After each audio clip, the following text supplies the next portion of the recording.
So mga kamaster, ito na ang aking inasimbol na bagong ram pump mga kamaster. Ito ang tubo na ginagawa kong tangke mga kamaster. Nilagyan ko na yan ng 3/4 na waste valve mga kamaster. Gawa yung inasimbol ko na 1/2 na waste valve mga kamaster ay gumagana din naman, pero hindi siya masyado makaakyat pataas yung kanyang output. Nasa 100 feet lang ang nakaya niya, gawa ng maliit nga ang tapon sa waste valve. Kaya ngayon nilagyan ko mga kamaster ng 3/4 ang laki, kaya malakas ang tapon ng waste valve at malakas din ang tapon sa output niya. Kaya niya 115 feet ang angat ng kanyang tubig, kaya nakaabot doon sa aking kubo mga kamaster.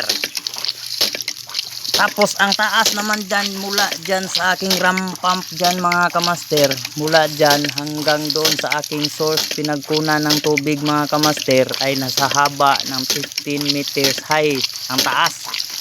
Ang taas mula dyan talaga sa taas papunta dito sa baba sa aking ram pump, 15 meters ang taas, at nakatapon siya ng output na 115. Sobrang tarik na pataas din mga kamaster, 115 meters yan o, ang taas niyan, ang tarik. O, mula dyan sa aking ram pump mga kamaster, o, mula dito, o, yan ang ram pump ko, mula dyan, ayan o, yan nakalagay dyan ang aking ram pump, nilagay ko dyan. Oh, nilagyan ko lang ng galon para hindi na malakas ang tapon papunta sa baba. Diyan lang ang waste niya. Mula dyan hanggang doon sa aking source, 15 meters high yan mga kamaster, mataas. Kaya malakas talaga ang tapon ng tubig. Kaya paglakihan mo ang waste valve mo ay malakas ang tapon ng tubig. Pag sara niya, doon lahat ang lakas niya papunta sa tangke. Ngayon mga kamaster, sobrang hina na ng aking source of water, gawa ng nag-harvest na ang palkata dito, kaya mahina na ang aking source of water mga kamaster. Kaya ang ginagawa ko para gumagana ang aking ram pump at hindi na ako mag-igib, ginagawa ko lang siya ng reservoir na parang fish pond mga kamaster. Iniipon ko ang tubig, pag medyo marami na yan mga kamaster ay paganahin ko ng ram pump para hindi na ako mag-igib, makapaakyat na ako doon sa kubo.